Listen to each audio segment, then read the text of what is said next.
I'm a social worker by education, and I have worked approximately 15, 16 years as a field worker, outreach worker in the northern parts of Gothenburg.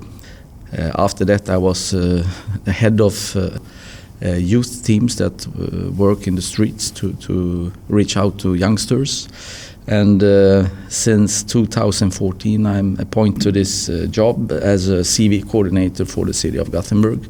It started as a national initiative from the Justice Department, and one of the issues was to establish CV coordinators all over the municipalities all around Sweden. So since 2014, approximately. How do you tackle radicalization in your work, and what are the biggest challenges you face? In Gothenburg, we have a program called Safer Gothenburg, who is a broader prevention program that we have dealing with since the mid-90s. And when the challenge with radicalization and extremism started to be a clear issue and a problem in Gothenburg, we decided that we should use the tools and the programs and the way of working in preventive ways within the program that we had. And that's one of the most important levels in our work. From that, we have also developed other things where we have developed programs about help to get out from this kind of groups. We have also provided some new methods to deal with the outreach work. How can we reach youngsters in one way earlier and where the youngsters are, both online and offline. So we use the Safer Gothenburg model as our role model, so to say. What about the challenges you're facing in the framework of your work? We have a lot of challenges in Gothenburg.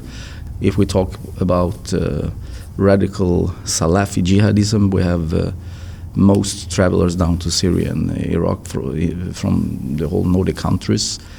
More than 1/3 of the travelers are from Gothenburg, and we have also a handful of returnees. And we can also notice that we have a lot of calls to our team from teachers, from social workers, from parents, from friends who are worried about individuals in the nearby, especially youngsters. So I would say that our biggest challenge for the moment is not the traveling issue, but we have to reach out to youngsters that are showing some kind of signs and also maybe are in the danger zone to be radicalized or hooked up from recruiters and so on. And I will also say that we have a rising problem with the far-right wing groups as well. So our city is quite divided. In some parts of Gothenburg, the biggest challenge and the biggest problem is the right-wing groups. And in other parts of Gothenburg, we have the radical jihadi Islamism.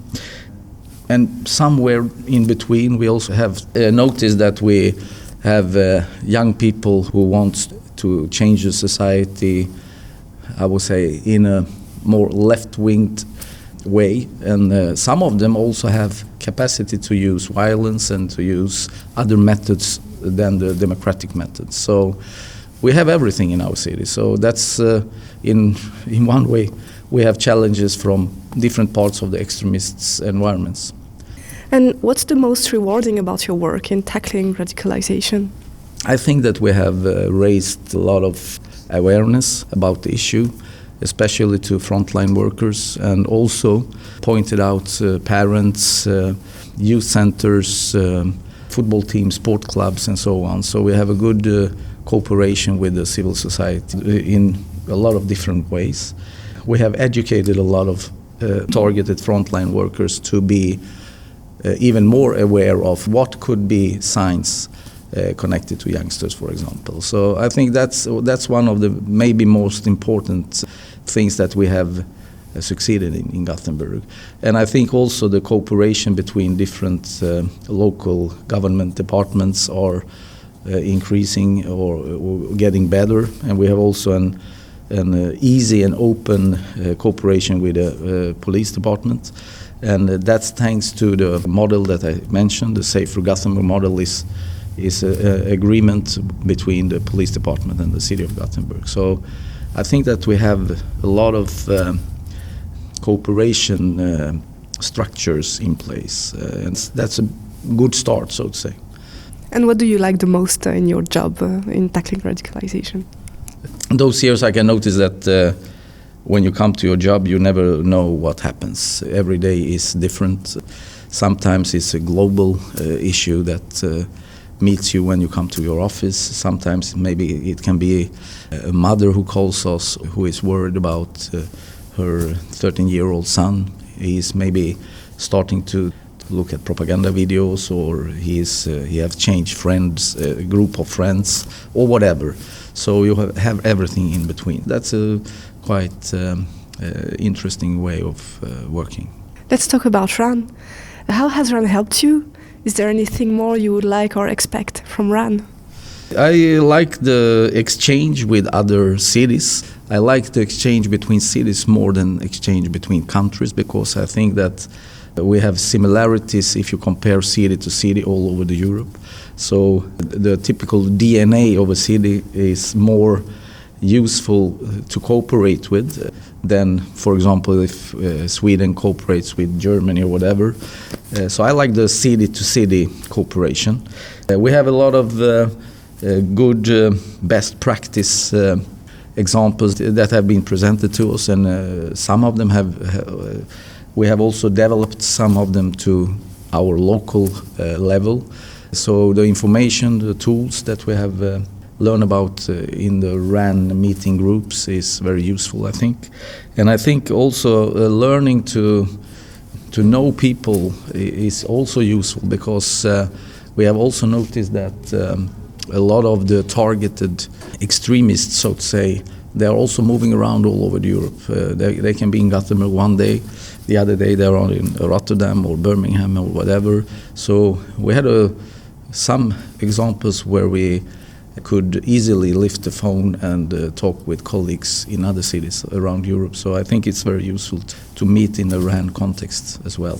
What are your expectations towards RAN? I think we meet a lot of expectations when we meet frontline workers. They want even more tools. Everybody asks us for more tools, how to deal with the youngster in the classroom, how to deal with the youngster in the youth center, or for a parent, for example, at home, so to say. So I think that we must be even more practical oriented to find the most useful methods, the most useful toolkits to tackle the challenges that we meet. A last question, what is the most inspiring city according to you in tackling radicalization? I think that some of the Belgium and the British cities that I have heard about attracts me a lot, because they have both the national program level, and also what I can see, they have a lot of space to adapt it to the local level, and I think the combination between a strict national idea or program or tool work can complete the local level. So I would say that every city has some kind of interesting ideas, but I would say the Manchester Wilworth is a good example. Denmark, Copenhagen has and Aarhus has an interesting program. We are similar in Gothenburg to the Aarhus model. So I think for Scandinavian conditions, I would say that the Danish model is quite interesting as well, of course.